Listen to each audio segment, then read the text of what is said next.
আমরা দেখতে পাই যখন প্রধানমন্ত্রীর মেয়েকে নিয়ে কটূক্তি করা হয় ৫ মিনিটের মাথায় তাকে অ্যারেস্ট করা হয়, কিন্তু যখন আমাদেরকে নিয়ে বুলিং করার কারণে আমরা আমাদের বাবা মার জীবনটাকে সব হারানোর পথে বসি, তখন কিন্তু কেউ ফিরেও তাকায় না। তাহলে এটি রাষ্ট্রীয়ভাবে আমাদের যে আইন প্রণয়নের যে ক্ষেত্রগুলো আছে সেখানে এমন কোনো আইন করা উচিত যেখানে নারী, আমরা যে শুধু নারীরা যারা স্বাবলম্বী নারী আছি, পলিটিক্যাল বিভিন্ন সংগঠন, স্টুডেন্ট বা উদ্যোক্তা নারী যারা আছেন, বিভিন্ন পেশাজীবী যারা আছেন, কাউকে কিন্তু ছাড় দিয়ে কথা হয় না। তারা যদি চায় রাজপথে এসে, আজকে আমাদের এখানে মাহমুদা মিতু আপু আছেন, ডক্টর মার্দিয়া আপু আছেন, তারা যদি বলে যে আমরা এটার জন্য রাজপথে নামতে চাই, তাহলে আমরা আবার সেই জুলাইয়ের থেকেও অনেক তীব্র সাহস নিয়ে আমরা সামনে এসে দাঁড়াবো, বিকজ অফ আমরা এটা সমাধান চাই। আমরা যখন রাজপথে আসি, রাজনীতি করার যে সাহসটুকু দেখাই, তখন আমার সহযোদ্ধারা যাদের সামনে গিয়ে এই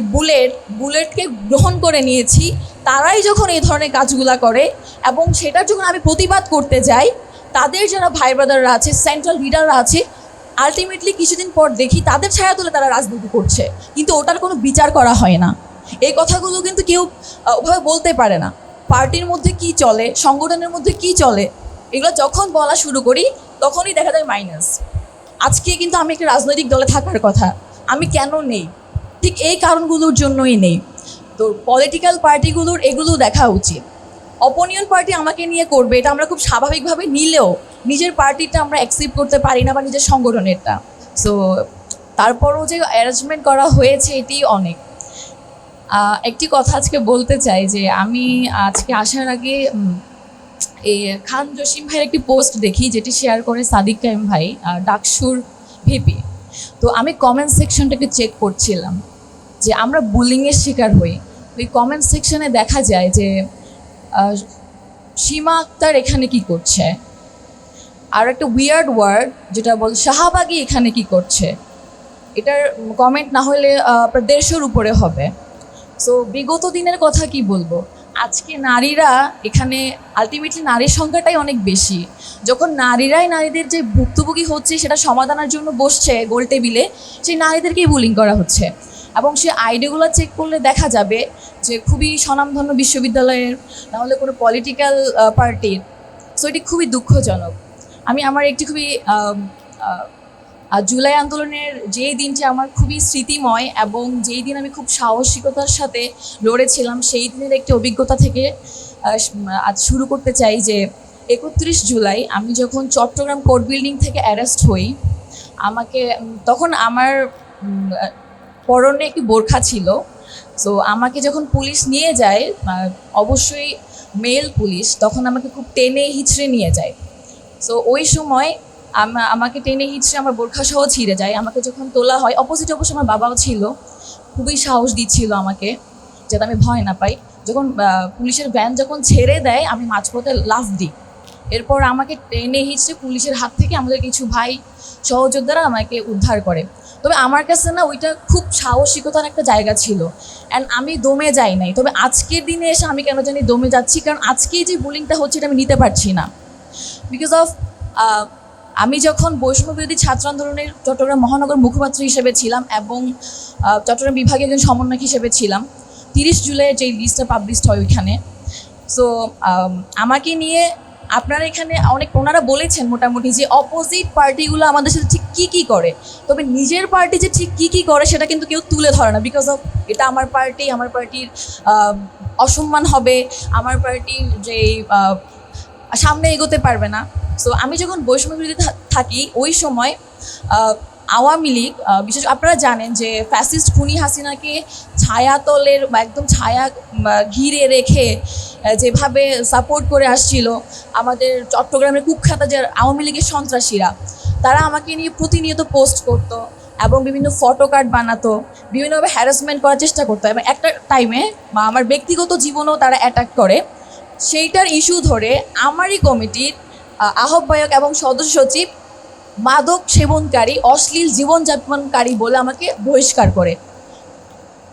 20 সেকেন্ডের মধ্যে ন্যাশনাল মিডিয়াগুলো নিউজে ভরে যায়। আমি ঘুমছিলাম বিকাল 5টার দিকে, ঘুম থেকে উঠে দেখি আমার মা আমার পাশে বসা, আর খুব চিল্লাপাল্লা করছে, কান্নাকাটি করছে, অ্যান্ড 5 মিনিটের মধ্যে আমার হার্ট অ্যাটাক করে। সো সেই দিনটা আমার জন্য খুব মর্মান্তিক একটা দিন ছিল। কিন্তু আমাদের মা বাবারা এটা সহ্য করতে পারে না। আমি আমার ফ্যামিলির বড় মেয়ে, আমার 5টা বোন, আমি বড় মেয়ে। সো আমরা যখন রাজপথে আসি, রাজনীতি করার যে সাহসটুকু দেখাই, তখন আমার সহযোদ্ধারা যাদের সামনে গিয়ে এই বুলেটকে গ্রহণ করে নিয়েছি, তারাই যখন এই ধরনের কাজগুলা করে এবং সেটার যখন আমি প্রতিবাদ করতে যাই, তাদের যারা ভাই ব্রাদাররা আছে, সেন্ট্রাল লিডাররা আছে, আলটিমেটলি কিছুদিন পর দেখি তাদের ছায়া তুলে তারা রাজনীতি করছে, কিন্তু ওটার কোনো বিচার করা হয় না। এই কথাগুলো কিন্তু কেউ ওভাবে বলতে পারে না। পার্টির মধ্যে কি চলে, সংগঠনের মধ্যে কি চলে, এগুলো যখন বলা শুরু করি তখনই দেখা যায় মাইনাস। আজকে কিন্তু আমি একটা রাজনৈতিক দলে থাকার কথা, আমি কেন নেই? ঠিক এই কারণগুলোর জন্যই নেই। তো পলিটিক্যাল পার্টিগুলোর এগুলো দেখা উচিত। অপোনিয়ন পার্টি আমাকে নিয়ে করবে, এটা আমরা খুব স্বাভাবিকভাবে নিলেও নিজের পার্টিটা আমরা অ্যাকসেপ্ট করতে পারি না, বা নিজের সংগঠনেরটা। আরেকটি কথা বলতে চাই যে আমরা আজকে খুবই সৌভাগ্য যে আমাদের 2জন মাননীয় এমপি আছেন। আমরা এখন কিভাবে সমাধান পেতে পারি, হয়তো বা অনেক ধরনের সলিউশন বের করব, আমরা নোট করব, ভিডিও হবে, 2 দিন হয়তো বা মিডিয়াতেও থাকবে, এরপর কিন্তু কোনো সলিউশন হয় না। আমরা দেখতে পাই যখন প্রধানমন্ত্রীর মেয়েকে নিয়ে কটূক্তি করা হয় বা কোনো ধরনের পোস্ট করা হয়, 5 মিনিটের মাথায় তাকে অ্যারেস্ট করা হয়। কিন্তু যখন আমাদেরকে নিয়ে বুলিং করার কারণে আমরা আমাদের বাবা মার জীবনটাকে সব হারানোর পথে বসি, তখন কিন্তু কেউ ফিরেও তাকায় না। তাহলে এটি রাষ্ট্রীয়ভাবে আমাদের যে আইন প্রণয়নের যে ক্ষেত্রগুলো আছে, সেখানে এমন কোনো আইন করা উচিত যেখানে নারী, আমরা যে শুধু নারীরা যারা স্বাবলম্বী নারী আছি, পলিটিক্যাল বিভিন্ন সংগঠন, স্টুডেন্ট বা উদ্যোক্তা নারী যারা আছেন, বিভিন্ন পেশাজীবী যারা আছেন, কাউকে কিন্তু ছাড় দিয়ে কথা হয় না। সেক্ষেত্রে আমি রিকোয়েস্ট করব, বা আমার তরফ থেকে একটি অনুরোধ থাকবে যে আমাদের মাননীয় 2জন এমপি আছেন, তারা যাতে সংসদে একবার নয়, প্রয়োজন হলে 1000 বার তুলে ধরবে, এবং দরকার হলে তারা যদি চায় রাজপথে এসে, আজকে আমাদের এখানে মাহমুদা মিতু আপু আছেন, ডক্টর মার্দিয়া আপু আছেন, তারা যদি বলে যে আমরা এটার জন্য রাজপথে নামতে চাই, তাহলে আমরা আবার সেই জুলাইয়ের থেকেও অনেক তীব্র সাহস নিয়ে আমরা সামনে এসে দাঁড়াবো, বিকজ অফ আমরা এটা সমাধান চাই। আমরা আজকে বেঁচে আছি। আমি আরেকটা কথা করতে চাই, আমি প্রায় 4 মাস ট্রমাটাইজড হয়েছিলাম এবং একটি রুম বন্দি ছিলাম। একটা পর্যায়ে আমাকে সাইকোলজিস্ট দেখানো হয়, 6 মাসের মাথায় আমি সুস্থ হয়ে এখন আমি আবার সুস্থভাবে জীবনযাপন করছি। এটা আমার যারা আশেপাশে যারা আছেন বা আমাকে যারা চেনেন, যে মেয়েটার আসলে কলিজা আছে বলে বেঁচে আছে, আল্লাহ তাআলা ওকে মনে হয় কই মাছের জান দিছে, এভাবেই বলে, না হলে এটা বেঁচে থাকাও পসিবল। আমি দেখেছি আমার আশেপাশের সহযোদ্ধারা কিভাবে সুইসাইডাল হয়ে গিয়েছে। চট্টগ্রাম এমন একটি জায়গা যেখানে আপনারা যদি দেখেন আওয়ামী লীগ হোক, বিএনপি হোক, নারী নেত্রী খুবই কম। তো ওইখান জায়গা থেকে আমরা প্রায় 200-র অধিক, আমি নিজেই করেছিলাম, 200-র অধিক জুলাই আন্দোলনের সম্মুখ সারিতে যে নারীরা নেতৃত্ব দিয়েছিল তাদেরকে তুলে নিয়ে এসেছিলাম। একটা পর্যায়ে যখন আমার সাথে এই ধরনের ঘটনাগুলো ঘটে এবং নিজের মানুষ, নিজেদের পার্টি যাদের সাথে আন্দোলন করেছিলাম, অপোনিয়ন পার্টি, তারা যখন এই ধরনের নোংরামি করছিল, তখন কিন্তু আর তারা কিন্তু আর ছিল না রাজপথে। এখন স্টিল নাই।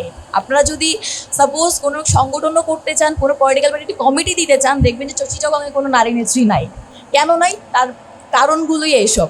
সো আমাদের একটাই চাওয়া থাকবে যে এটা আমরা যেই সলিউশনগুলো বের করতে চাই, আমরা যে সমাধানগুলো চাই, আমরা সবাই বলতে পারি, তবে এটার কার্যকর করা একমাত্রই সরকার যেই দলেরই হোক, সরকার আমাদের সবার, এই দেশের জনগণের সবার। তো আমাদের নিরাপত্তা, নারীদের নিরাপত্তা, শিশুদের নিরাপত্তা, এই সব বিষয়গুলো নিয়ে সংসদে তুলে ধরবে এবং আমরা আশা করছি যে খুব দ্রুত সময়ের মধ্যে এটার একটা সমাধান আমরা দেখতে পাবো। ধন্যবাদ। আসসালামু আলাইকুম।